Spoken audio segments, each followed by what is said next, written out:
Welcome, everybody. We're going to start now.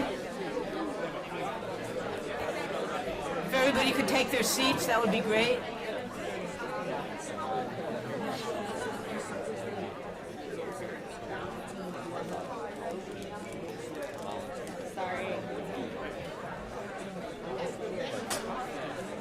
All right, if everybody could take their seats, please.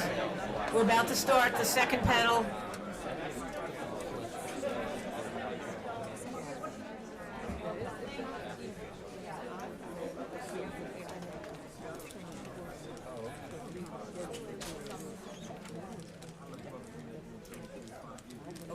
If there happens to be a seat next to you, could you just raise your hands? Because some people left, there's other seats, there's people who would like to come in. Okay, so we have some seats. Great, okay.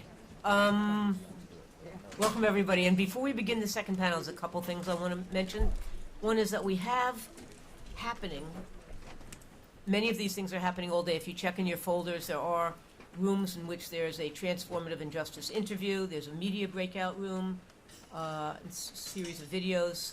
It's a spread mass love photo session that Marlon, who you saw last night, and his colleague Piper will be doing. There's a community reflection center that Tanisha Douglas will be doing, and there will be community organizations tabling rooms between 1 and 2. Now, before we start the panel, which is a case study on Rikers Island, I want to introduce you to Tanisha Douglas, who's going to be leading you in some meditation work before we start. The first thing I want to say two things. First of all, who is Tanisha? Tanisha is the founder of Soul Sisters Leadership Collective. That's both here in New York and Miami, where she's living, and starting in Oakland. She is a social worker who does a variety of types of work. So that's one level of who she is, and you'll get to know her better. But the other thing I want to say about her is 5 years ago, she was the co-chair of the Criminal Justice Caucus here at School of Social Work, and she was in the second year of that caucus. And she came up with the idea of doing a conference that ended up having the name Removing the Bars, because it was 5 years before, and I think Beyond the Bars was hard to imagine. When she came up with the idea of doing it, the dean of the administration here said, how could students do a conference? Students can't really do a conference. And she was like, are you kidding? Of course we can do a conference. And she was the original person that led the starting process of having now being in the 5th year of the Beyond the Bars.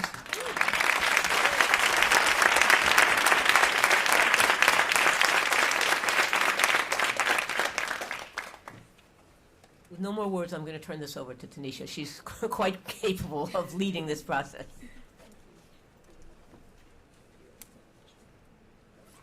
Peace, family. How we doing? Good? Okay. So I have the honor of being able to do something a little bit different at the conference this morning. I am going to be taking us through an opportunity to bring not only our minds into the space. Oftentimes at conferences, we bring our brilliance and our powerful intellectual capacities, right? I'm going to have the opportunity to facilitate our ability to bring in our hearts, our guts, our spirits, and to honor that part of who we are. And I do this in the spirit of emotional justice. I don't know how many folks have heard of that before. I learned about it very recently while I was listening to a radio program. Esther Armar was the radio host. She's a radio host, or used to be, of WBAI, and she was talking about emotional justice, the idea that in the world there are certain people who have the privilege to be able to emote and express their emotions and have their emotions honored. And there are those of us who don't have that. And in our work, right, in our work around folks who are touched by mass incarceration, we know our people, right, folks in prison, families impacted by prison, our young people in solitary confinement, a part of the process of dehumanization is taking away their ability to, our ability to honor their hearts, their spirits, the being, the essence of who they are. And so the organizers of the conference wanted to make sure that in our space together, in our movement work together, that we honored that part of who we are. Okay, so that's what we're gonna do together.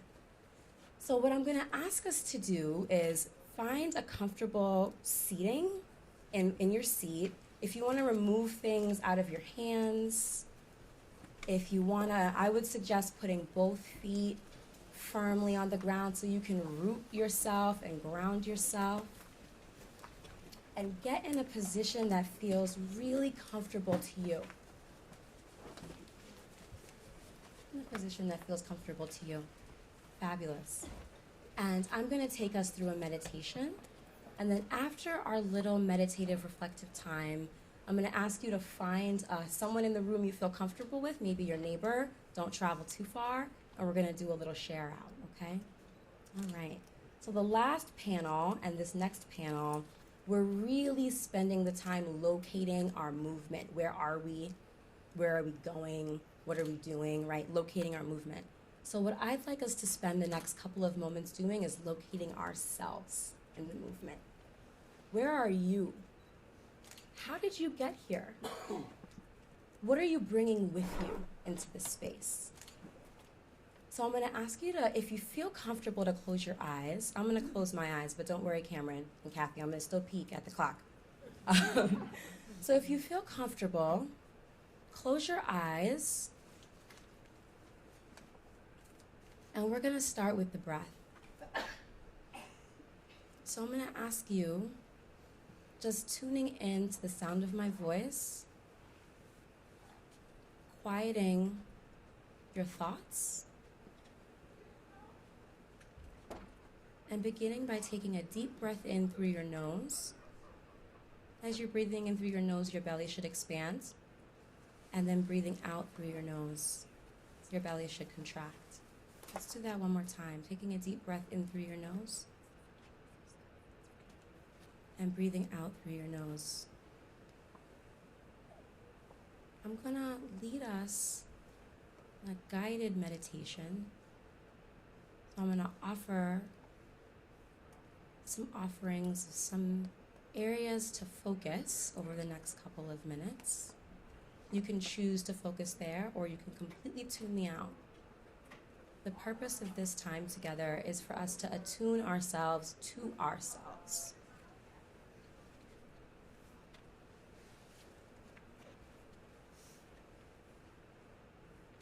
As you continue to breathe, I'd like to invite you to think about how you got here. What were the hopes and the joys and the loves that led you here? What were the hurts, the traumas, and the pain that led you here?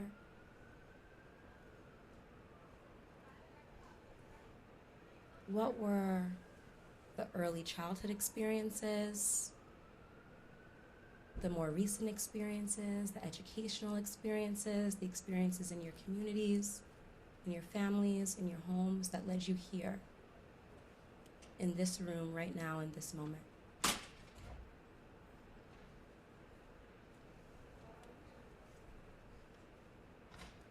If you can, really visualize those experiences. Awaken and become aware of them. And watch and notice what happens in your body and with your emotions as you're becoming aware of those experiences that brought you into this space.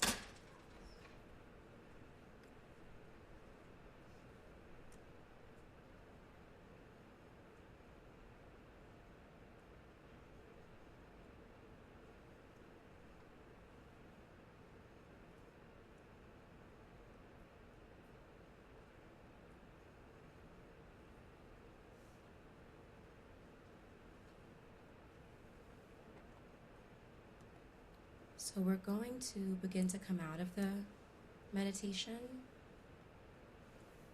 So take a couple of last breaths, deep breaths.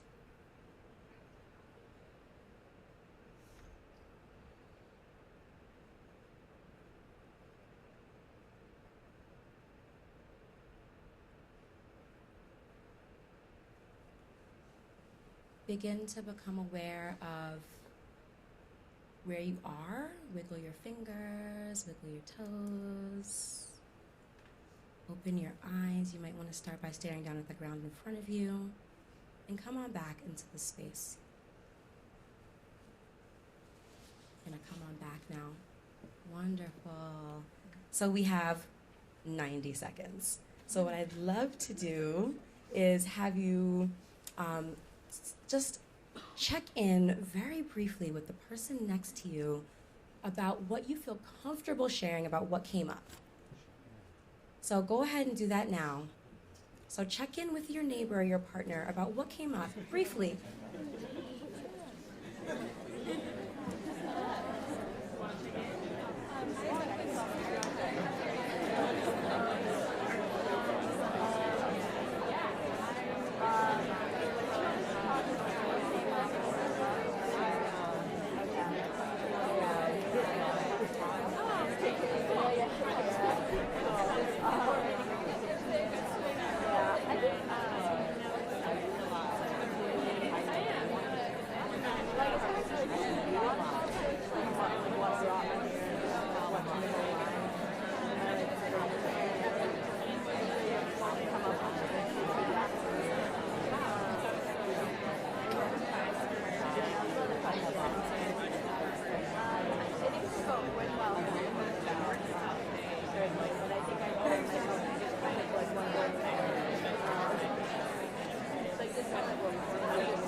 You can hear me, clap once. If you can hear me, clap once. If you can hear me, clap twice. If you can hear me, clap twice. Beautiful. So thank you all. I hope that was helpful. I hope that was beneficial for you. Come visit us in the Community Reflection Center at some point this afternoon. We'll be down there doing more of this and lots of other things. And we did this in a spirit of love. And so also please go visit the Spread Mass Love Room. Take your photo. Share how you spread mass love. Thank you, everyone.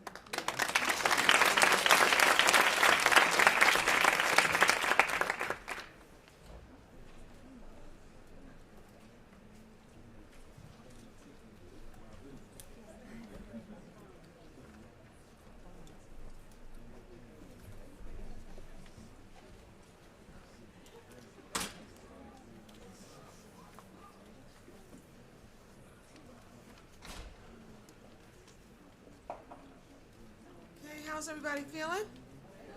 Ready? Did we lose anybody? No, I think we gained a few people. I understand it's pretty crowded down there in the spillover room. So that's a good sign. So we're going to jump right in. I'm going to introduce my panelists, and then we're going to start right on with the questions. First, Homer Venters. Okay, you got to raise your hand because not everybody's on. Homer, I like the way you're thinking. Okay, Homer's the Assistant Director of the Bureau of Correctional Health Services for New York City Department of Health and Mental Hygiene. We're not going to be able to be joined by John Boston today. He's not feeling well. Our next panelist is Ishmael Nazario, who's a case manager at the Fortune Society of New York. And then we have Nick Ramanasi. Did I do that right? Good enough, Marinacci. All right, that's pretty good. I'm okay. Senior Executive Director of the Youth Justice and Treatment for New York City Department of Education, and Victoria Phillips is an advocate of cognitive behavioral facilitator at the Urban Justice Center Mental Health Project. Let's get a round of applause for our panelists.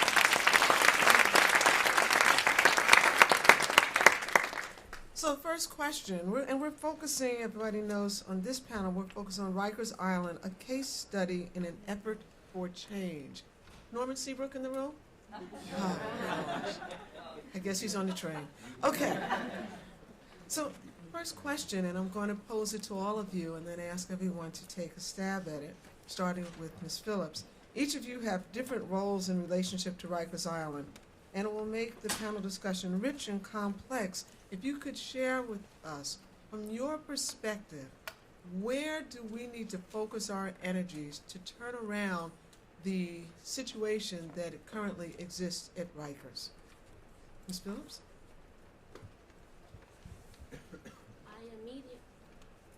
I immediately thought of more training.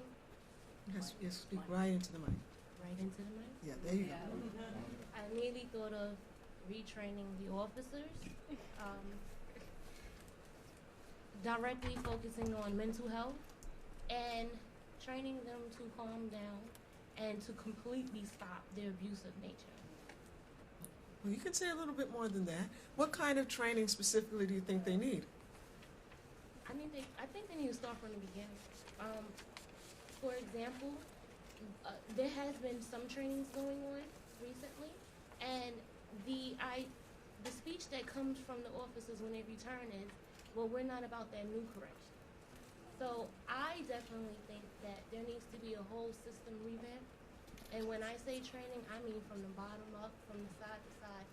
We need to completely reform the system. Okay, thank you. Mr. Venters? Sure, so I'll just say my perspective is a little more limited. I oversee healthcare in the jail system, so I'm a primary care doctor and pulmonologist. So I'm not You gotta speak right into the mic. so I'm not an expert in security, but I work in the jails. I take care of patients in the jails. For us in the health system, one of the most important changes has been to say that human rights are just as an important part of our health mission as anything else. So we, about a year and a half ago, said if you want to do good health care in the jails, if you want to take care of your patients in the jails, it's not just about the right medicine, the right doctor, the right training. It's about learning about human rights and promoting human rights so that we know and we acknowledge that the second you pick up a stethoscope, the second you sit down to do a discharge plan, the way you provide your services are impacted by the security setting. It doesn't mean we're going to change it all, but we have to acknowledge it, we have to root it out. So for us, thinking and talking and saying deliberately human rights is a part of our health mission, it's our health operation, that has been a really big change for us, and it doesn't mean that we fix these problems, but I think for the first time we're at least being more open about acknowledging them and finding out where they're the worst. Okay. Well, that gives us food for thought.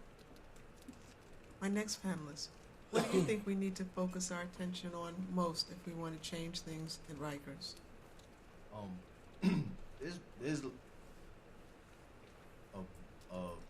huge amount of things that we need to focus on. Just to keep it brief, because I could go all day about all the things that need to change on Rikers. For one, there has been a culture of violence on Rikers that's been in existence for a very, very long time. And the culture of violence that's been existent is on both parts, which is the detainees and inmates, and also the correctional officers. And it pretty much is allowed for the most part, not by all, by some, by many, but that's still a lot, too much. The correctional officers. So to piggyback off what the sister just mentioned, definitely there needs to be more suitable and feasible training for these correctional officers on how to properly deal with the population that has mental health issues and concerns, and also how to properly deal with the adolescent population. And that's a big part of it.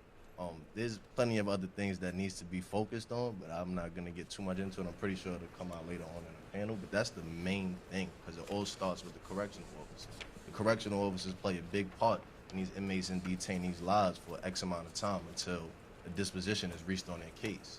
So why shouldn't there be something else that they're doing instead of using brute extreme force on these people? Okay, thank you. And last but not least, So in terms of education, it's important to know there's been education on Rikers Island since 1959. So from the very beginning, I think Anna M. Cross was the commissioner who brought education to Rikers. People have recognized that there's a need for education. The problem is, and many of these people in this room may have been on Rikers or visited, either at work or hopefully not too many people have been there for themselves, but it's not one big jail. It's a small city. There's a lot of different jails. And so even though we've had consistent educational services, and they've transformed over the eras. It started out as only vocational. In 1986, the first credit-bearing high school in the country in a jail was started by Mayor Koch on Rikers Island. So there have been a lot of attempts, but the spread out nature, and as Ishmael just said, the culture of violence prevents true education from really happening. Students, we call them students, they call them inmates, have to go to class based on the house they live in. That just can't work in the long term because everyone's educational needs are very different. And so we maintain that the next era of transformation needs to be that the educational needs are assessed early on and are a primary factor in the housing of the inmates so that everybody in that house can work together toward a common goal, and that when they come to school, the teachers and the counselors and everybody else who works with them can help them in a more productive and direct way. This is possible, and I believe there are the resources to do it. I believe that what's holding us back is the exact mentality that Victoria mentioned and Ishmael mentioned, which is, security trumps all. And I don't think that they realize that they would be more secure. The officers, everybody else would be more secure if their needs were getting met than by grouping people together in the way that they do. For example, right now, gangs are a huge issue, but they make them an even bigger issue because they have entire houses that are made up of one gang. So they've got all day and all night to talk about gang issues, and then when they come to school, they're in class together talking about gang issues. They're going to go back to high schools, hopefully, or to college, and you don't go to class in a high school or a college based on the gang you're in or your security classification. You go with other people just like we all do when we go to class every day. So they need to really, really think about the needs, the mental health needs, the educational needs of everyone. I mean, personally, in a perfect world, in a dream world, there'd be a much more robust intake system into Rikers, especially for adolescents. They're all entering in a moment of acute crisis in their lives. And then from there on, you figure out what the needs are. And I really believe there needs to be the development of a programmatic jail that goes of all ages. Another huge unmet educational need on Rikers, which I'll say here in the panel, is adult education. The Office of Adult Education only has 4 classes in the whole island. Serves maybe 80 people a day. There are thousands of guys who are older the age of 21 who would love to sign up for school and just don't have the opportunity. It's not a legal mandate, but it should be there, absolutely, for all of them. Let me ask you something. Did I understand you correctly? Did you just tell us that there's room for 80 slots for education for anybody who's over 21 at Rikers Island? There are informal programs, but formal Department of Education programs. Yeah, they operate only in 4 jails right now, and they max at 20 each. And can you give us some estimate, if you know, as to how many people on Rikers on a given day who are over 21 years of age? If there's 11,000 there on a given day, it's got to be far more than half of that. Yeah, that's a pretty sobering statistic. Yeah. And again, that doesn't mean that everybody who's there doesn't have a degree, some kind of degree or a diploma, but I'm sure there are many, many people who would take. It's kind of a paradox. The older guys over 21 are knocking down the doors to sign up for school. My 18 to 21s, they haven't quite yet seen the light. They don't necessarily want to come. Quite as hard. Okay. Yeah. Okay. Well, thank you. So let's focus this. I think I heard the word help come out of the mouths of each of you as being the way we should be focusing the work that's happening at Rikers.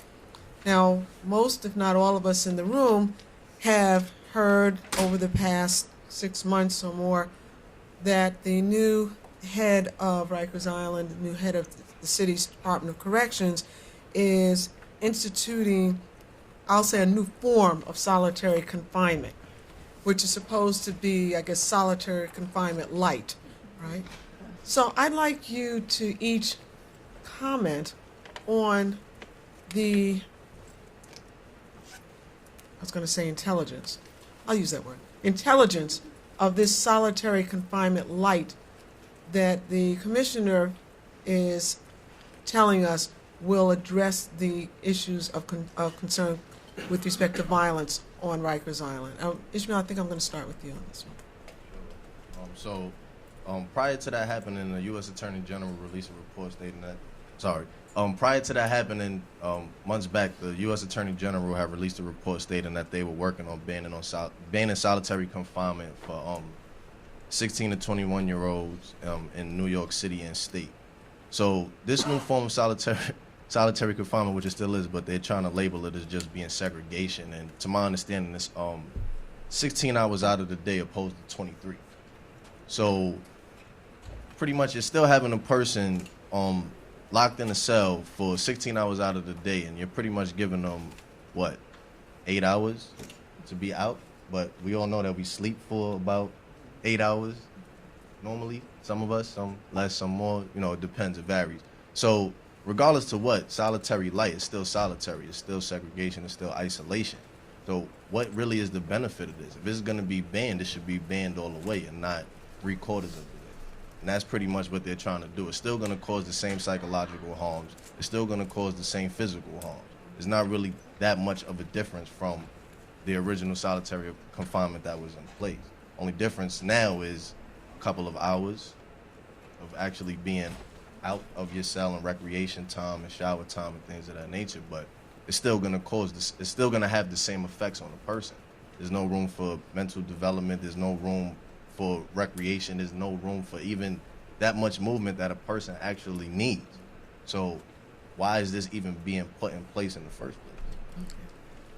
Thank you. Homer, can you describe for the audience what this new solitary light facility, like what are the criteria for someone being placed in this new facility? So I should say, I don't know if I made it clear, I work for the Department of Health. I'm a doctor, so I'm Yes, I know. not with the Department of Corrections, so I don't create the either the program of the enhanced supervision unit or the rationale for who goes in and who Oh, I'm does not asking you to defend it. I Trust. would say that broadly, as a doctor who sees patients, but also as an epidemiologist, we've taken a lot of our marching orders from some of the litigators who work in early prison reform, certainly people that have made great accomplishments with the death penalty being used for adolescents. In that, we Homer, use our data. Talking to the mic more. We use our data, not just our experiences with our patients, the human stories, but our data to show when practices harm people. So about a year and a half ago, we published the first ever large-scale study on the health impact of solitary confinement for people in the jail in the United States. It had never been done before. 200,000 admissions we looked at, and we found that people who had gone through solitary confinement were 6 to 7 times more likely to end up harming themselves, and also more likely to end up seriously harming themselves to the point where they could have died or did die. So that is our approach to addressing these human rights issues I mentioned.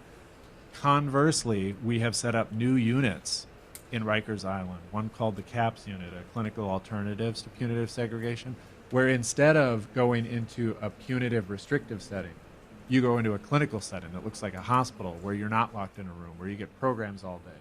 And what we find every time we have this fork in the road, the more restrictive settings are associated with worse health outcomes. The less restrictive settings and the treatment settings have much better outcomes, not just in terms of the things like we care about as social workers and doctors, like are you doing well or you're hurting yourself, but also the things the jail cares about, like fights and violence. And so our advice is based on our data, and our observations are consistent. More restrictive settings are associated with worse health outcomes. Less restrictive settings and more patient engagement and humane treatment is associated with better outcomes for individuals, and also better, safer, more secure environments for everybody around them. Thank you. So, based on what you said, and other panelists, please correct me if I'm wrong. As I understand it, solitary light is not providing those kinds of services that you said, less restrictive, more services, etc. Is anybody on the panel able to respond to that? Know more about solitary light and what's supposed to happen with respect to the services that people are going to be afforded if they're placed in that kind of special housing unit? So I think there are a couple of terms that may get mixed up a little bit. So there's enhanced supervision units that are new that are basically most prison systems have administrative segregation, and this is kind of the jail system's first venture into the administrative segregation world. So this is an important distinction. Punitive segregation, or what we refer to as solitary confinement, results when somebody has a problem with the jail rules. They're judged to have violated the jail rules, and then they go somewhere for punishment. And everything I just said about our data and solitary confinement as a punishment being associated with self-harm reflects that approach. Administrative segregation is actually much different, and this is why it's a very key distinction. And it's that you didn't do a specific thing to go get punished for. There's something inherently about you that we find dangerous or concerning. And so based on that, we will put you in a different setting, not because of a specific act. And so those are the enhanced supervision units. There are separate units that are being light, which are punitive units, but where people are out of their cells more. So there's two different types of units in the jail system right now. And all of those units, we bring health services to. So we have staff, mental health staff, medical staff that come to those units every single day. I will say that our experience is that if you create a unit in any jail or any prison that is some about punishment and some about health, whatever the health thing is, whatever the punishment thing is, the punishment thing will always prevail. And over time, it will end up being mostly about punishment. And so we are good in the jails at bringing emergency services to people, getting medicines to people. But the things that are difficult in units that have a punishment component to them are, group programs, or like the amazing ICANN program, other things that involve like interacting with people, engaging with people. It's hard to do that. If I'm a patient in the jail, I don't want to engage with anybody if I'm in a setting where most of the environment is about punishment, or I feel demeaned or not listened to. It's hard for me to even think about cognitive behavioral therapy in those settings, for instance. Well, Victoria Phillips, from your perspective, this new unit, how does it compare, and what do you see as the benefits or problems with it?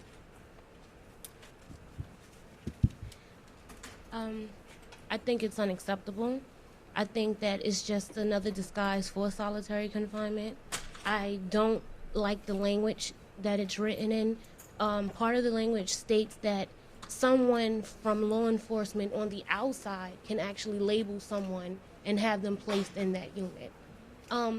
People so often seem to forget when we speak about Rikers Island, the majority of the time we're talking about people who haven't been found guilty of the crimes that placed them there or the reason they were arrested. And somehow along the way, that always seems to get lost. So we're talking about putting someone who very well might be innocent, regardless, even if they're not innocent. But we're talking about putting people in spaces the size of your bathroom for literally all day. And yes, there's a 7-hour minimum where you might get out, but the reality is on Rikers Island, you don't always get out every day. And they'll make one excuse after another as to why they're not bringing you out. And to me, I just think the whole unit is unacceptable. I think that they told us they were ending solitary confinement. And as a nation, we were supposed to be happy and applaud them for this step. But it was just a sneaky attempt bringing in ESHU. And as a community, as the New York City community, as New York State community, it's unacceptable and we should not allow it. Nick, you want to respond? I think that in terms of the 16 and 17-year-olds, they have made a transformation in terms of what they did in solitary confinement. And I could back that up. 2 years ago, when I was the principal out there, my biggest school, so we had every jail had a different name for the school. We had GMDC and RNDC school. And my biggest school was solitary. So out of 1,000 kids, around 1,000 kids a day, almost 400 of them between 16 and 21 were in solitary at any given day. It was crazy.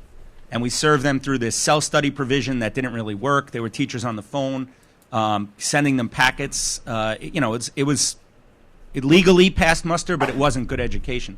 Today, we have no 16 and 17-year-olds in those classes. They actually all come to school. So that is a transformational credit that I need to give DOC credit for trying and actually doing. The problem is, the good things, so they call it the TRU now, the Transitional Repair Unit, and I'm only speaking of the 16, 17-year-olds. The other segregation form you mentioned for the older kids is older people are different. It works because they are doing a lot of intensive services with these kids. The problem is there's so few of these kids now that they're labeling to put in solitary confinement that there's a lot of intensive services at about 4 kids that come to the school floor, and I got 56 other kids on the school floor who could use a lot of those services too. So it's kind of like the balance has shifted. You know, there are a lot of good things happening. There are treatment team meetings to talk about these kids weekly that combine mental health staff, school staff, security staff. They're really great meetings. Now it needs to be expanded, though, so it's not just about people who are in, you know, solitary confinement or who would have been in solitary confinement. They need to perform these kind of services for pretty much everybody there. The other thing that I think needs to switch is something that Homer talked about and is really important. It's the whole idea of the notion of punishment. And what I'm really, really worried about, especially over the last few weeks, you've read it in the paper, there's been an escalation of gang incidents out there. We had a big incident in the school a couple weeks ago when we rarely have those. What I worry about, though, is when I said this to all the teachers and we had a big meeting last Monday, is we cannot lose this moment. You know, there's going to be a little bit of transition as the officers get used to not using solitary as a punishment. But they're a powerful, you mentioned Mr. Seabrook, they're a powerful group. And I'm just, the thing I'm most afraid of is that we lose any momentum here because we need to keep pushing. The myth is that with the loss of solitary, it's going to lead to an increase of violence. The research shows that wherever this has been tried, that's true for temporarily, and then it gets better. And we need to be patient and ride out the wave of, even if there is increased violence, and nobody wants anybody hurt, an officer, an inmate, nobody, a teacher, but we cannot lose focus because it is a good thing for the adolescents that are happening. Now it needs to expand to the 18 to 21-year-olds and then up. It was amazing because they're still terrified of these kids that they used to put into solitary. And I think they had like 5 officers around this one kid who was sitting for his GED one day, you know. But I said, it was kind of a miracle to me because, in so many years, we haven't had them sit in the school and actually take that exam. And we did this year. So there is progress, but we need to keep pushing and there needs to be a lot more. Okay, thank you. I hope that we can move really quickly away from a situation where we have a young person surrounded by 5 corrections officers just to take a GED exam. I agree. We've heard a lot about violence from corrections officers against people who are being held at Rikers Island. And during last week, we heard a lot about violence from COs in the state correction system against people who are serving time. Can any of you draw any correlations? And I'm going to add in one group of people who also been in the news a lot for violence, and that's the NYPD. So can any of you draw any correlations between the violence that we see from law enforcement on the streets of New York City, violence from guards at Rikers Island, and the violence from guards who are in the state dock system? Anyone want to take a stab at that question? Move for it. I'm also a community organizer, and one of the things I always tell people is that police brutality doesn't stop once the handcuffs are on. A lot of people don't really understand what I mean by that, and what I mean is that the culture that you see on the streets, the intimidating tactics, the terroristic behavior, is the same type of mindset that is behind the wall. And no, I'm not saying every correction officer is bad or doesn't follow protocol. Please do not take that message. But what I'm saying is that there is enough of them to design the culture that is on the island. And there's a silence within the officers on the island that exists with a silence with the officers off the island, where other officers themselves sometimes are even afraid to speak up because they don't want to be placed in bad positions, have the wrong tours, be put back on the well. These are things I've heard them complain about when I say, why don't you speak up? If you want change, if you really want to be safe and make it home at night to your family, as you say in the BOC hearing, why aren't you doing something to actively, why aren't you reaching out to IG and making those reports? And they always say, I don't want to be the one who loses my job or gets set up to have violence inflicted on me.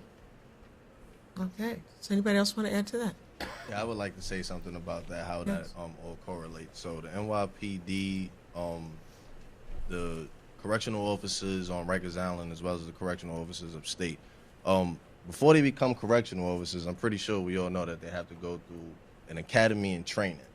So before they actually have that badge, the academy and the training that they go through, how they sugarcoat it is safety first, right?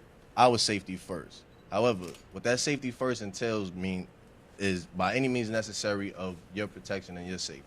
So aside from that, was added to it and was, I don't want to use this word because it's a powerful word, they're kind of brainwashed into developing this opinion about the people that they're actually going to be servicing, right? So with that strong opinion that's developed, they look at people that are allegedly committing crimes or actually have committed crimes or the detainees or inmates. They have this strong negative opinion about them.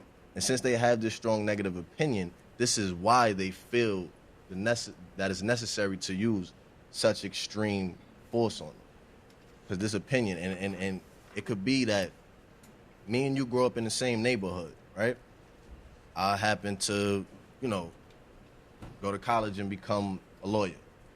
You happen to want to become a correctional officer or a police officer. So after your academy, your training, and everything that is all said and done, I just noticed that a shift has changed in your attitude towards me. We're both people of color, but why is it that you're just acting a different way towards me now? And this is how they also treat these detainees and inmates on Rikers Island. And then the bad part about it is it's the same people that come from the same neighborhood. And it's just mind-boggling to see that you possibly grew up in the Bronx, Brooklyn. You possibly grew up in the 5 boroughs, period. And I come from the 5 boroughs, obviously, because I'm being housed on Rikers Island. So why are you acting as if I'm just a nothing to you? And you feel the need that it's okay for you to, if we have a verbal altercation because, you didn't give me something that I requested, that it's just okay for you to exercise your right to use brute force. You raise an interesting point. I think it focuses on the lack of recognition of the humanity of the people who are being held. Because we have the same phenomena existing in the state dock system where you also add a racial overtone because most of the COs are white and most of the people who are incarcerated are black and Latino. However, at Rikers Island, most of the COs and the people who are being held pre-trial are all of the same racial dynamics. So does anyone on the panel want to comment on that? What do you think is underlying that? Nick, you want to take a stab at that? Well, I was going to talk about the violence a little bit first. Do that, because then. I think we're very lucky in this school. We have specially trained school officers that work on the school floor, and then there are housing area officers that bring the students down for school. And there's such a difference between the school officers and the housing area officers because the school officers chose to go to the school, right? Now, some of them probably chose because it was a 5-day-a-week steady tour and they got the weekends off. But wherever they chose it, they chose to come. And our most successful school officers, I have to tell you, never used violence, ever. They didn't need to. They acted in a very different way towards the inmates. You could tell they can get a totally different result. And they went through the same academy? Same academy. I think it was just a certain... They volunteered for this assignment to be in the school, so something in them said, I believe in education, I think it's important. Again, some of them might have been for the steady tour, but I think however we got them there, we got some really, really great people there who cared. I mean, I could think of a group of women officers at GRVC, which is the max violent facility. I never saw them raise a hand, much less their voice at an inmate in the school area. And it wasn't because they were, afraid of us. I mean, we can't do anything to them. They kind of, that was the way, I think they really conveyed the message that education was important and that they would need to do that. If there was a fight, which they were rare, they would break it up. But other officers, I agree. I think the mindset, it's, when you talk about the humanity, we would always they do these security trainings for DOE twice a year. And they always say, to you, they're students, to us, they're inmates. And we always say, yeah, but to us, they're students. And as principal, I'd always have a couple of times a year where I'd have to talk to a teacher about proximity to students and, things that you would do in a normal school. Put your hand on someone's shoulder, thing that we're actively discouraged. And I'd have to say, you have to understand, that's our training. We're educators. We're trying to reach people. We do need to be smart about where we are. But I have to tell you, that's why I was, when people say, oh, you work on Rikers Island in the school, that must be terrible. I said, I was a principal in a community school. One, the kids, I rarely saw kids actively disrespecting teachers or certainly ever getting violent and up in teachers' faces, not because of there was an officer around, because sometimes they're not. Sometimes they're in the hall. I think it's the one point, or one of the only points in their day where they're treated with total respect and total, like, positive messaging. I'm not saying every teacher out there is perfect, but I'm saying with the teachers who were, you never saw, you know, they might not pay attention, but they would never, never, never disrespectful. You know, you walk in regular schools as a principal, kids will say something to you. You know, they're a phenomenal group of students, and I think it's because of they were met with possibility and hope and those kind of messages. And there are officers who send those kind of messages. I don't think those messages are in the training, and I agree with Victoria that there's got to be an overhaul of the training. And I think they're trying to do that with adolescents. They say they're trying to do that.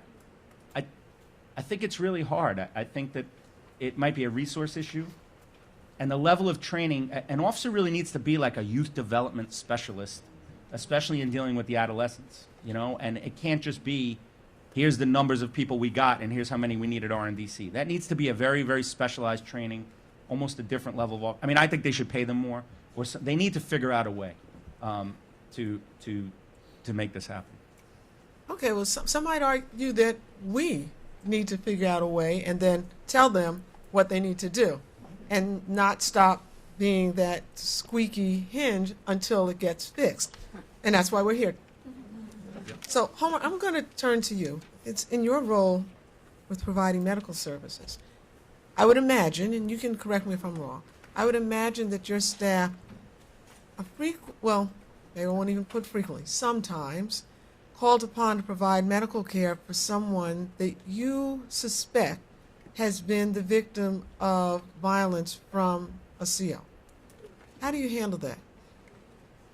So we started the first project of operationalizing human rights, because human rights is a mushy term and people in healthcare systems don't talk about human rights in this country. The first project was to assess dual loyalty. And that's the extent to which your mission has been compromised or impacted by the security sector. And so we came up with, we did surveys of all of our staff. Doesn't matter if you're a driver, a pharmacy technician, a doctor, a nurse, ask about dual loyalty, come up with scenarios, ask people what would they do.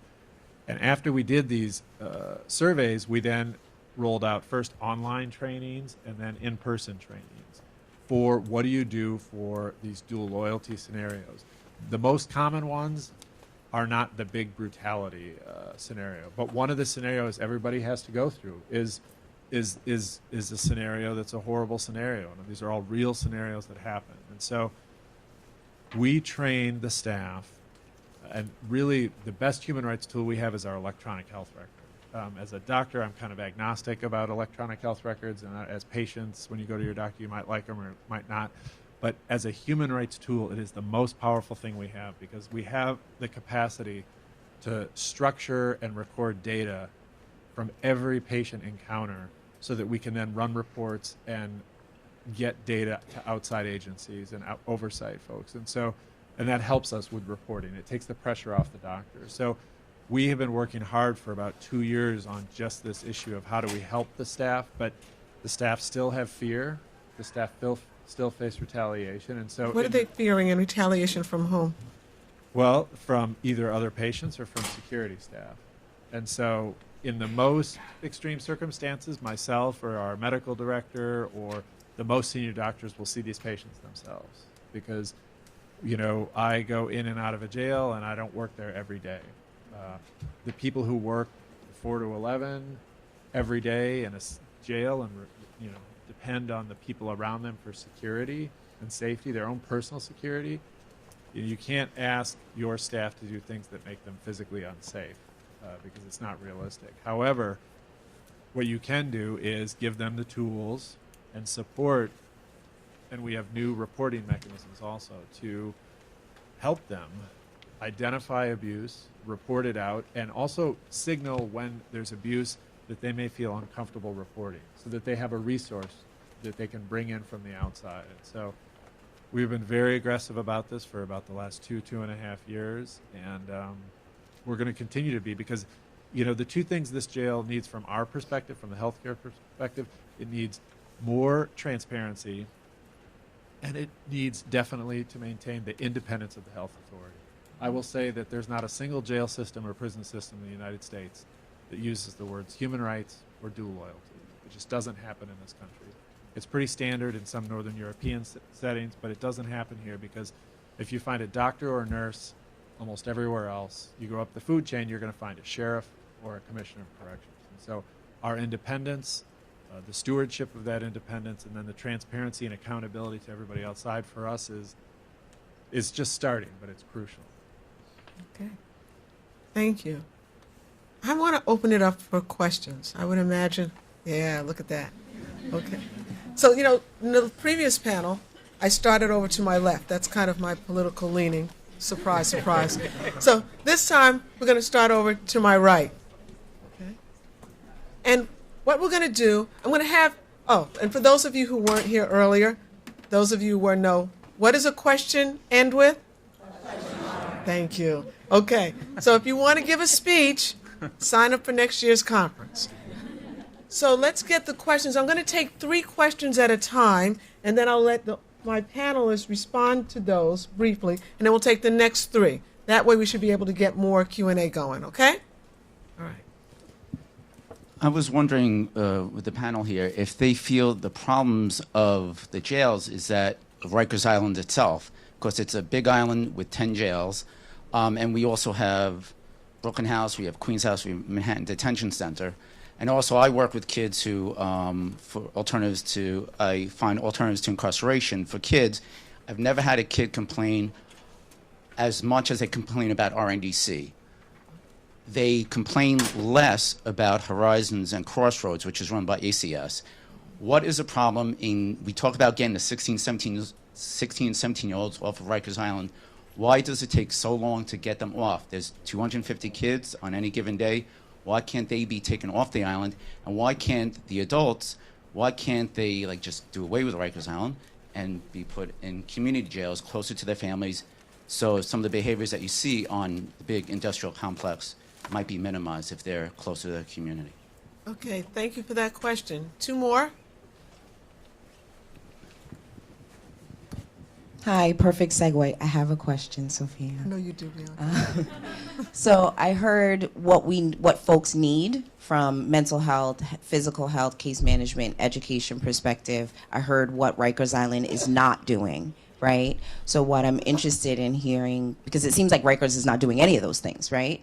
So I had to write my question down because I'm very angry right now. So from each of your perspectives, since we're talking about a case study and transformation, from each of your perspectives, can you tell us what a case study would look like where Rikers doesn't exist?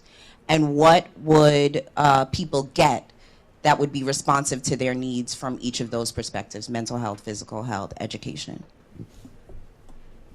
Okay. One more question. We'll take it on the right. Yes. Hi, thank you so much. And I just want to start off by saying that as a community member, my biggest thing is what do I take back from this conference afterwards, right? And so I started in this work because I taught at Auburn. I taught writing at Auburn last year. And right now, that was mentioned yesterday at the opening ceremony, Eddie Conway, he said, you know, it's really important to reach in and move beyond just surface level, what we're talking about here. And so what I want to know is how do we deal with the backlash and the pushback from people and folks like the COs who might not support our programs, and how do we really go from there, and how would you suggest community members to reach in and do the work that we want to do? Okay. That was 3 questions. All right. Panelists. Anyone want to take a stab? Let's start with Rikers is too large, RNDC versus Horizons and Crossroads. Why can't we move to that kind of model? I mean, I know Horizon and Crossroads very well. I ran those programs too for the DOE. And it's funny that anybody's talking about Crossroads as a model of anything, because 5 years ago, no one would have said that. Crossroads was tougher than RNDC, I think, in some ways. So ACS is, I think you hit the nail on the head. It's run by ACS. It's not run by Correct. When it was run by the Department of Juvenile Justice, it wasn't that way. It was a much more correctional mindset. It's run by people who are taking the needs of kids first, and I'm with you. I mean, I think what's holding it back is raise the age hasn't happened yet, and money. You know, they tried. If they could have found the spot in when that report came out that Ishmael mentioned, you know, if they, because we were worried in the school, it was close. They said we're going to move them all off, you know, September 1st. We were happy that they'd move them off. But we were like, well, let us know where, because I got 80 teachers. I got to find places to go. But they couldn't find the spot. They've been looking, and it's just money. You know, it's construction in New York is hugely expensive, and you know those projects just get bigger and bigger. So I think it's money, and it's a lack of political will to say that we need, you know, these things. But I agree, Crossroads and Horizon are a million times better than Rikers, and we need smaller facilities for juveniles that are built around juvenile needs. Victoria, did you want to add something? Or you good? Okay. To piggyback on what Nick said, In the mic. can you hear me now? Okay. To piggyback on what Nick said, it is correct that they do need to be off the island, and they are perhaps looking, but I do feel that if there was additional pressure from us, the community, they would have found the place already, bottom line. And I took a tour through Crossroads a couple of weeks ago. I'm on the Adolescent Advisory Board. It's something new that they created to try to make changes in RNDC following the DOJ report. And I'm there part of Jail Action Coalition, where we hold the city accountable and we look for transparency in policies and through abuses. And one of the things that really stood out to me, and I questioned DOC about, is that the juvenile, they're not even called officers at Crossroads, they're called juvenile counselors.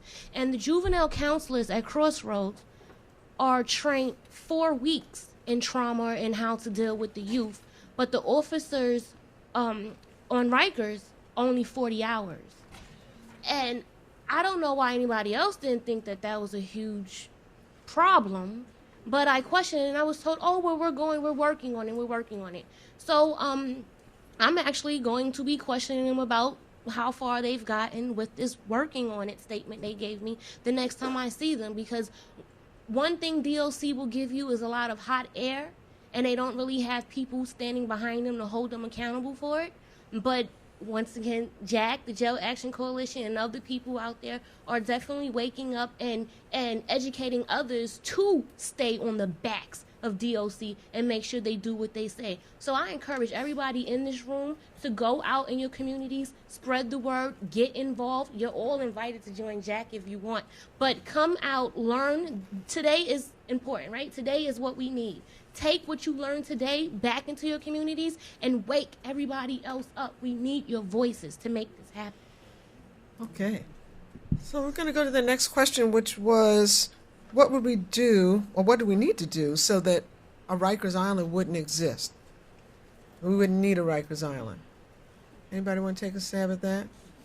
Well, I think that you may have seen over the summer that the city had the mayor initiated a task force to look at behavioral health, the intersection between behavioral health and criminal justice. And so I think that some of the products that come out of that are funded programs to help keep people away from jail, but not just divert them away from going to jail, but also divert them into care that's needed. So we have people with serious mental illness that make their way into the jails for, really, I mean, most of the people who are in jail because they can't make bail, right? It's an extortive process. And so many of those people have behavioral health problems, substance abuse, mental health problems. And so I think that some of the products of the mayor's task force are to set up systems so that we can divert people at these intersections, these early intersection points with the police and at arraignment, so that we get them into care, into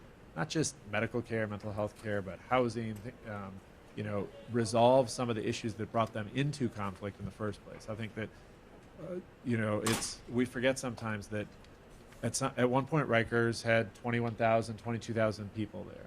So for the last 2 months, I believe, we've had under 10,000 people. So, but it hasn't stopped the rates of violence. It certainly hasn't stopped the problems. But I think that if we can find better dispositions, better care for people, we then shrink it, and we shrink the problem. And then when the problem is, once we're down to 6,000, 7,000 people, then of course we don't need all these jails, and of course we can have a community-based approach, and the scale is much less daunting. Okay, and the last question of those three were, how do we deal with CO backlash? How do we deal with backlash from the corrections officers? Any of the panelists want to address that one? I mean, I think, the key thing is, right, you're talking about people's jobs and livelihoods. That's what they're worried about. I know from our experience just in working with kids on and off the island, and many people in this room work in CBOs that help students get back into school. It's really hard. There's a lot of mentoring jobs. There needs to be either a wing of DOC or some other city agency where CO's jobs are transformed into mentoring roles, transition specialists, different kinds of work that we know needs to be done. As the population shrinks, as Homer said, we had almost 3,000 kids in the school 4 years ago. We're going to be under 2,000 this year. But I do want to say something about that, though. As the population is shrinking, it's a needier population than ever before. The rate of kids coming into East River Academy on Rikers Island who are designated as special education, the percentage of special education students has gone up almost 15% as the number of kids have gone down by over 1,000. These are needier kids, and so they need more. It's very important, I think, to prevent people from coming to Rikers, to address Piper's question, and to not diminish the funding of services as the population of Rikers goes down. There are fewer people out there. At least I can speak for the 16 to 21-year-olds. They're in greater need than ever before. When you had double the number of kids there, you had kids there who were high credited. You had kids there who were, I'm not saying they should have ever been there, but now the kids who are there are really, really, really, really far behind and much, much needier, and they require a greater level of resources. And again, the officers need to know that they're not going to lose jobs as a result of this, and that's so you got to figure out how to repurpose those people. Okay, thank you. All right, so we heard from the right. Now we're going to hear from the left. Okay, we're going to get, and how much time? Where's my timekeeper? I'd say another 10 minutes. 10 minutes? 10 minutes, all right. Yeah. We need really succinct expressions of your questions. And I'm going to ask the people who asked questions during the first panel, could you put your hands down first? So let's try to hear from people who didn't get to ask a question in the first panel. Okay, so state your question, we'll hear them all, and then we'll try to get some answers in, okay? Yes, my name is Tyrone Neal. I'm a social worker, but I'm more of a human than a social worker. And I know that there are 11,000 people, 10,000 people on Rikers Island. That's considered a city. So we have a city of people that are going through different transitions. And the thing that I'm frustrated about hearing is the bureaucracy and the saving of jobs instead of dealing with people who are having more transitions. So I hear, a physician, and I hear a school principal. At some point, it frustrates me, and I apologize because I don't want to say that, but it frustrates me to hear the party line, those gangs incidents in the city. They might not have anything to do, any correlation to what's going on in the jails.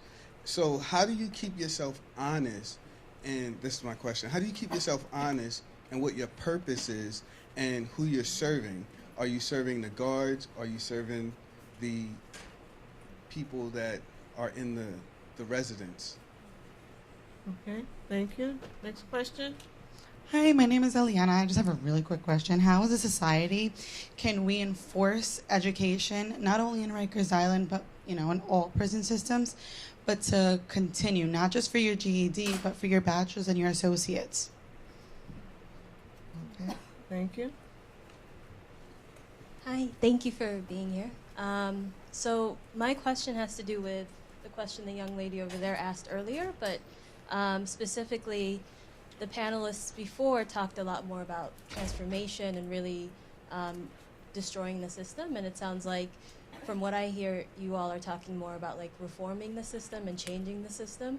And so I'm hearing these two different sides, and I'm just trying to understand, as folks who have expertise in being part of this one system, how do you imagine addressing sort of the resistance that you talked about with job scarcity and fears around that and the violence, how can we address those issues so that we can move towards getting rid of that system, whether you agree with it or not? But I'm just really curious from your insider perspective how we could do that. Okay, thank you. I know there's some more questions over here on the left.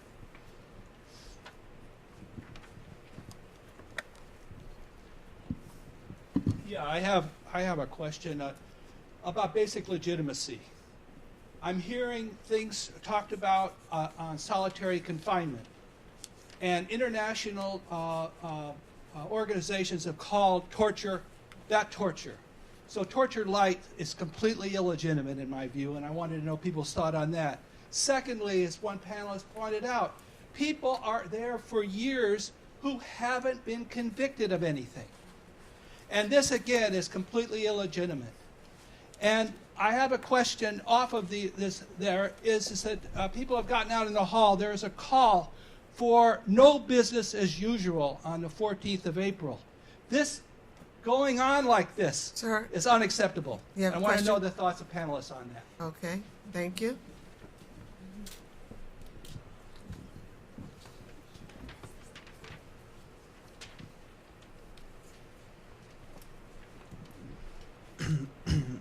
My question is with regards to solitary confinement. Let me just keep it really brief. Basically, if we got rid of it, I'm not saying I think it's used way too much, but what if we gave every person who was sent to solitary confinement a hearing before they have to go to solitary confinement? Not with the prison guards or anything, like an independent arbitrator or someone with a psychological based, so that knows the harm. So before, I'm not saying get rid of it, but rather modify it with a hearing. Do you think that's a good idea? I think I can guess the responses to that. Next question. I just would like us maybe to take a sort of a quick mental break, and I would like the panelists to do a little thought experiment. Since we're talking about people who are mostly incarcerated for the purpose of ensuring they show up for trial, what are the minimally restrictive circumstances under which people could be held? Forget about Rikers. What are the minimally restrictive circumstances under which people could be held? And maybe let's that be like zero-based budgeting, our baseline for thinking about this situation. Good question. We might not have the right panelists for it, but it's an interesting question. So that's my question. Yeah, just ask them to respond to that. No, What would be those circumstances? No, I understand what your question is. We have a question in the back?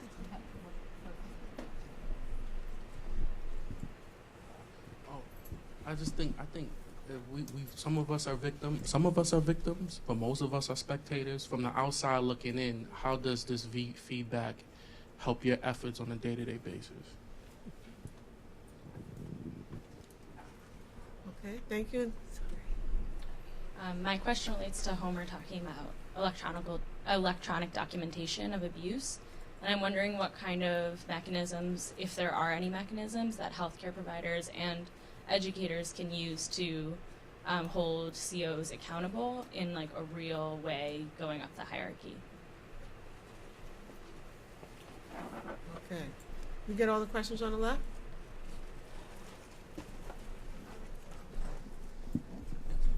I just have a quick question for Nick and Homer. What brought you to your jobs? I know we have little bios about you, but I just wanted to know why you are where you are, and why are you working for the system? Not in a negative way. I'm not like throwing accusations at you, but why? Those are good people. Okay, we have 5 minutes for answers. So what we're going to do is like what we did last panel. Repetition is good. Okay. Each panelist has 1 minute. You can respond to any of the several questions that were posed, but just pick one. And if you decide you don't want to respond to any of them, you get that pass. We'll divvy up your 60 seconds. Okay? Who wants to start? Go for it. All right. I think I actually wanted to respond to... Speak into the mic, though, please. I actually wanted to respond to the gentleman's question here, and Okay. think the young woman's question over here, I don't remember. Whatever you can do in 1 minute. I don't remember exactly. All right, so I remember his question. To answer your question, there already is a hearing that takes place. It's called the Bing hearing before you are actually placed in solitary confinement. And there's actually like a window period before they come and take you to solitary confinement after you're found guilty or you're in your Bing hearing. The thing with that is there's no legal representation for the detainee or inmate prior or during the Bing hearing, and that's something that, from my understanding, folks are actually trying to come about to get. So there is some type of legal representation because a lot of the findings that comes out is always going to weigh in favor of the correctional officers and the captains that wrote and signed off on that Bing ticket in the first place. And just hold on. Bing is for the box. Yeah, solitary. sorry. It's Yes, Bing, the Bing. B-I-N-G. It's other lingo for solitary confinement. Okay. All right. Do you have a question right now? I wanted to answer What, the question. what was the question you had? Beyond just like Rikers Island, GED, and your associates in education, how is society coming towards that? All right, so many years ago, our lovely city complained about the college education that was being provided in the state prison, so therefore they took it out. However, now it's a lot of people are starting to see that the folks that were in prison back in those days when they were able to receive a college education, how they benefited from it once they were released from prison, and numbers lie. I mean, sorry, numbers don't lie, excuse me. Numbers, yeah, but these numbers don't lie, in fact. So these individuals that received college degrees while they were in prison, once they were released, they actually furthered their education, now have PhDs, and have great careers and have not went back to prison since. On the other hand, since they took it out, the rate of recidivism has been extremely high because not everybody's interested in even furthering education once they're released from prison. So to answer your question, like now there's starting to be some coalitions formed about getting college educations back into the state prison system. Okay, thank you. All right, other panelists, you have 60 seconds. You want to take one of the questions? Nick, you want to take one? Oh, go ahead. Oh, Homer? Okay. The first question I think is a great one, which is, it goes to accountability. What are we doing and who are we doing it for? So for us as the health system, we're there for our patients, but I'm very aware that for years there's a lot of process, a lot of stuff that happens, a lot of doctors, nurses doing stuff that's not for the patients, and it's certainly not directed by the patients. And so for us, we have several ways in which we've tried to build accountability. One is we have a human rights collective. Every quarter we come together and talk about a very thorny issue like solitary, like intimate partner violence, like sexual assault. And we have not just health experts, epidemiologists, and policy people, but people who have been through the system. Kathy's been a big help, 5 has been there. But we need feedback because we're accountable to our patients, and that's it. And related to that, the electronic health record, if you just Google electronic health record human rights, you'll see this paper we published recently where we've taken the electronic health record and changed it in ways that it automatically reports concerns related to abuse. So 2,000 times a month people get seen for injuries in the jail system. Every time somebody's seen, the doctor seeing them has to ask, was this an intentional injury? If it was intentional, who did it to you? Where did it happen? So that doctor doesn't have to fix that problem right then. They don't have to deal with it right then, but it automatically gets reported to people up the food chain, and then we can send those reports and say, you know what? It's striking to us that if you get into an interaction with a correction officer, you're more likely to come out with some sort of blow to the head than if you had gotten into a fight with another inmate in this jail, on this tour, at this time. And so that's how the electronic health record promotes accountability for everybody. Okay, thank you. Nick and Victoria? Sure. The question of in the system, out of the system, or why do we do what we do, I mean, that's as old as Trotsky, Lenin. I don't know how to answer that except for I'm an educator. I was a teacher. I became a principal. I got recruited to work in this field with the kids who I think need the most help. And so, that's the only answer I could say about that. I think there's a lot of work that could be done within the system, and it's very important to know that the 99% of the kids who are leaving Rikers are going back into New York City public schools. For the schools on Rikers to be somehow out of the system doesn't make sense. You're talking about taking them out of their transcript, taking them out of their educational recording. We have actually had that problem with juveniles for years going upstate, not recognizing credits. You actually want the school on Rikers to be part of the same system that the other million kids in the city are for. The college point is a really, really good one. Part of the struggles with college, I have to give, again, Corrections has made some efforts to give college credits in very small portions. The problem with it is, again, I don't know the exact percentage, but I think 98% of Rikers is a detainee. The problem is the colleges. Your professors don't want to work with kids who might leave after 2 weeks or in 2 days, or, they want so whenever you work with a college, they say, we want people who are going to be there for a semester. Most people aren't there for a semester. And then they have very stringent requirements about who can attend these classes. I'm very proud to say that this summer, we're starting a course for high school students called College Now, which is part of the CUNY system, which offers college credits to high school students and high school equivalency students. So this summer, hopefully we'll have 16 of the first of many kids who are able to earn 3 college credits while they're in high school and high school equivalency courses, have one of our teachers kind of blessed by CUNY to do those courses, and we're really excited about that. We do recognize that it's the next frontier. It's really hard to do with the detained population.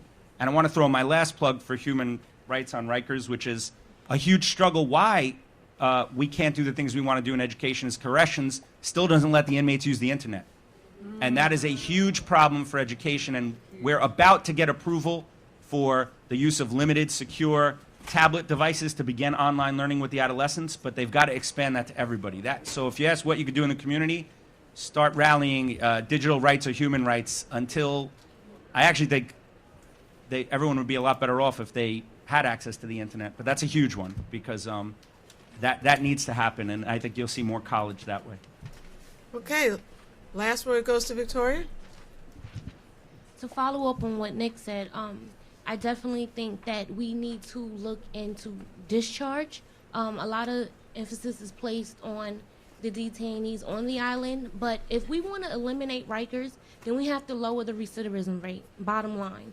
And one of the things that I've noticed while working with the Mental Health Project at Urban Justice is I do a lot of Sandy work, and I noticed that a lot of adults who used to live in adult homes before Sandy that were affected by Sandy have a cycling effect now between the hospitals, the jails, and shelters. And part of that is because they're not properly being discharged, whether it's from the hospital or whether it's from Rikers. When you leave Rikers, you need connections to supportive housing, you need connections to medical providers and mental health. And when that is not in place, you are bound to see those people again. So we, as a community, need to put pressure on making sure that discharges definitely be handled.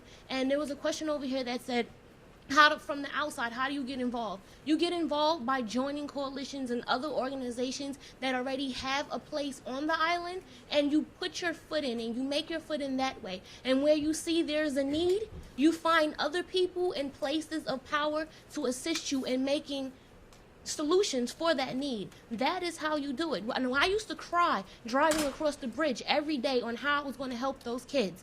And I sought out Jack. I sought out the Jail Action Coalition, which is attorneys, which is family members, formerly incarcerated people who are there every day to make change. And this is how we do it. Because as a community, we can win. Thank you.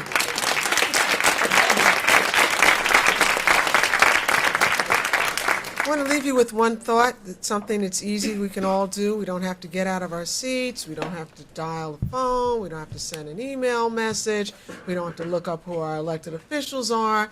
We can start with ourselves and the language that we use. This morning, the past 2 panels, I've heard the words prisoner, inmate, offender, and a whole bunch of other terms that dehumanize and snatch away the dignity that people who find themselves behind bars have a natural and human right to. And so all of us need to check ourselves about the language that we use. We talked about Eddie Ellis this morning, and one of his legacies that he left us was that we need to change the language that we use so that we never objectify people by these labels that fail to recognize their humanity. So as we go off to lunch, let's think about the language that we use. Just like we've trained ourselves not to use the N-word, and we need to retrain some of our youth, we need to also train ourselves not to use all these other derogatory terms. Eat well. Thank you.